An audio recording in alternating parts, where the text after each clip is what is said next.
Agora nós vamos ver a literatura infantil no processo de alfabetização e letramento. É justamente durante a leitura infantil que a maior parte da memória da criança começa a ser construída e organizada.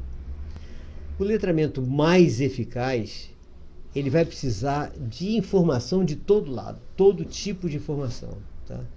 Todo tipo, informações de todos os elementos sensores, mas nós temos que tomar o cuidado que essas informações têm que ser absorvidas aos poucos e muitas vezes de forma repetitiva, ou seja, a mesma informação às vezes precisa ser passada várias vezes da mesma forma para que seja muito bem absorvida e registrada nos circuitos de memória, que são os engramas, né?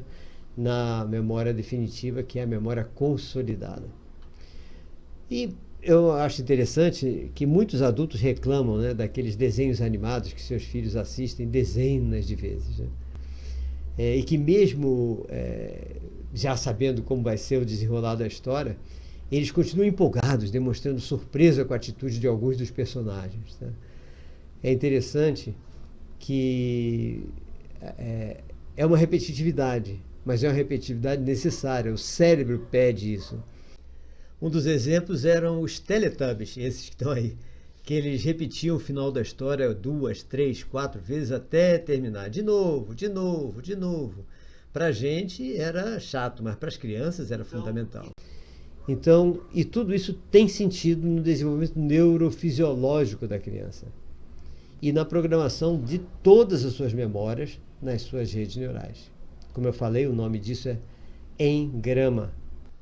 Ainda não sabemos aonde fica cada engrama. Esses pontos vermelhos aí são suposições nossas, só para indicar que são redes neurais gravando memórias.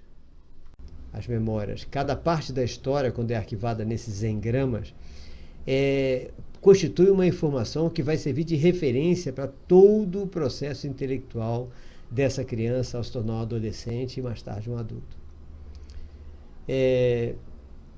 Quando a criança assiste um outro desenho, né, ou mesmo observar o meio ambiente na sua volta, na vivência normal, né, toda a informação que tem alguma semelhança com a que ele já sabe vai ser arquivada, vai ser comparada, e para mostrar que aquelas informações podem ser ligeiramente diferentes da do arquivo original. Então, ele viu uma coisa, mas ele já arquivou uma coisa um pouco diferente no desenho animado que ele viu, ou numa cena que ele viu anteriormente, ou na escola, ou em casa.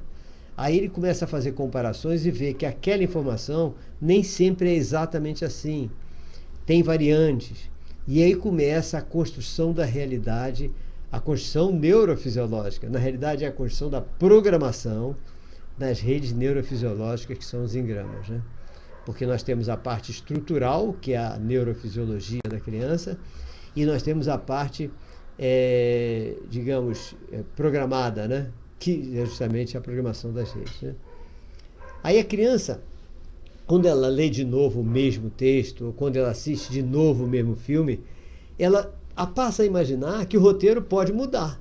Porque se ela viu que os fatos mudam, as coisas mudam, ela também imagina que dentro daquele filme, que é um filme, pode mudar também. Ela não percebe que aquele filme já é um filme feito. Se bem que hoje a gente pode alterar os filmes, a gente pode alterar os roteiros, a gente pode alterar as gravações, né? Há jogos assim. Os vídeos futuros e os filmes podem ser alteráveis pelo próprio observador, pela própria pessoa que está assistindo aquilo, tá? Mas isso é para o futuro.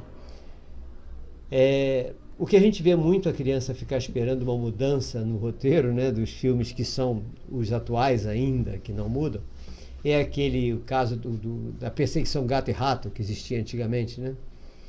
Mickey Mouse. Hoje, o mais recente, o Coiote e o Papaléguas. Então, o mesmo filme, o mesmo vídeo, que a criança sabe que o Coiote vai se dar mal porque o Papaléguas vai vencer. Se bem que tem uns 2 ou 3 vídeos que eles fizeram o Coiote vencendo, né? Eu me lembro de um, mas não me lembro o final dele. Há muito tempo que eu não assisto ele. Ele espera que aquilo mude. Ele fica ali torcendo, às vezes ele torce até pelo Coiote, em vez de torcer pelo Papaléguas, né? Que é a vítima, né? E muita gente tem pena do coiote, porque o coiote precisa, para sobreviver, se alimentar. E o alimento dele, ele é o predador do papaléguas. Então, há pessoas que percebem isso, há outros não. Que o predador, por si só, é sempre o vilão. E o predado, né? Ou seja, a presa, por si só, é a vítima, né? Então, ele fica espantado porque o diacho do coiote comete o mesmo erro. Então isso é bastante interessante na literatura infantil, nos desenhos animados, nos vídeos, etc. E é interessante observar a reação da criança perante a terceira, a quarta, a quinta vez que ele assiste o mesmo filme. Que aí você vai entender como é essa realidade virtual incluída, sendo inserida na mente dessa criança, né? Para que essa construção seja mais perfeita possível, né? Os livros infantis devem ser muito bem selecionados. A seleção, muitas vezes, a gente faz por causa dos elementos gráficos, para ser mais bonito, mais colorido, para a criança ficar empolgada, diversidade de figuras, cores, formas, tudo, né? Mas nós temos que tomar cuidado, porque nós temos que observar o conteúdo. É muito importante o conteúdo. Procurando sempre aqueles que vão mostrar um objetivo a ser alcançado, uma mensagem positiva que deve ser passada, né? Ou até coisas para distração, tipo uma viagem a ser realizada no imaginário da criança, que ajuda muito na construção do seu sistema nervoso, né? Muito importante isso.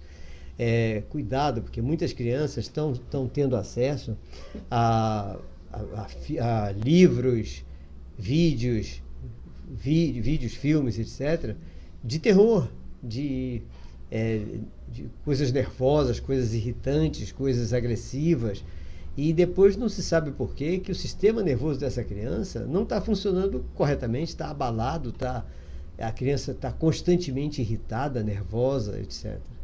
Então temos que tomar cuidado, que a gente é que cria isso, por causa da seleção dos materiais que nós vamos deixar para a criança, né? É importante também a gente selecionar livros que tragam novas informações para ampliar a abrangência intelectual da criança, né? Ampliar os limites do conhecimento dela, né? Agora, lembrando sempre que as informações têm que ser repetidas até que elas se constituam informações já consolidadas na mente da criança, né? Quando você vê, nós temos muitas pequenas histórias, né, que tem uma boa proposição de início, um desenvolvimento bacana com o meio e uma conclusão clara como fim. Isso é ótimo, porque isso vai começar a acostumar a criança a entender que os conteúdos das nossas próprias elaborações devem ter um objetivo bem definido e para nós expormos aquele objetivo, nós devemos expor com início, meio e fim, para as pessoas entenderem direitinho o que a gente quer passar para elas. Isso vai facilitar o entendimento do todo e vai dar a oportunidade da criança começar, desde muito cedo, a elaborar as suas próprias ideias, a construir a sua própria capacidade de raciocínio, a sua capacidade de questionamento, a elaboração, tudo isso, né? Lógico, nós sabemos que tem muita obra que é super confusa, né? A gente não consegue descobrir o sentido que o autor quer dar, mas na educação infantil essas obras devem ser evitadas. Existem como obra infantil, mas deve ser evitada para ser despertado o prazer de ler e não espantar a criança. Já não entendi nada, né? Como eu, às vezes, lendo um dos livros de Kafka, né? Eu fico desesperado. Teve um dos livros de Kafka, O Processo, que eu nunca consegui passar da terceira página, porque aquilo me angustia, me deixa angustiado. Isso nós temos que evitar com a criança. Lógico, eu já adulto e tendo prazer de ler, fico angustiado com o livro de Kafka. Imagina se eu desse um livro infantil que tivesse a mesma inquietação de Kafka para a criança. Ela vai desistir de ler, vai achar que ler é uma coisa muito ruim. E tem uma outra coisa perigosa. Nós temos que tomar cuidado com os livros que devem ser eliminados. Tem por exemplo, um livro de Ana Maria Machado, O Menino que Espiava para Dentro. Eu levei um verdadeiro susto quando eu descobri a existência desse livro, tá? Nesse livro tem uma parte do texto que, no meu entendimento, estimula a criança a praticar o suicídio se engasgando propositadamente com uma maçã. Ele tem um amigo imaginário, e esse amigo imaginário fala maravilhas do mundo imaginário, e diz que ele só pode vir para o mundo imaginário depois que ele morrer. Aí ele tem uma ideia. Eu vou entrar nesse mundo imaginário logo, ele é tão lindo, maravilhoso, e eu já sei como fazer isso. O próprio menino diz, eu pego a maçã, tento comer a maçã, ela fica presa na minha boca, aí eu prendo a respiração, não respiro mais, eu entro no mundo imaginário. Eu já li isso, já li que a gente se engasgando e não respirando, a gente entra no mundo imaginário. E eu sei que eu tenho que fazer isso no momento em que meus pais estejam dormindo, para que ninguém atrapalhe a minha entrada no mundo imaginário.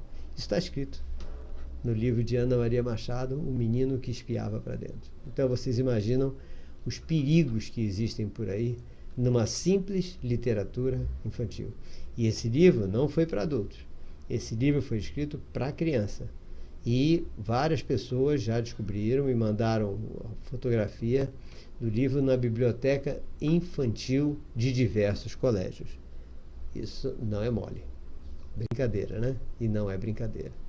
Ok, em seguida nós vamos, no próximo vídeo, nós vamos falar sobre contação de histórias, recontação de histórias também.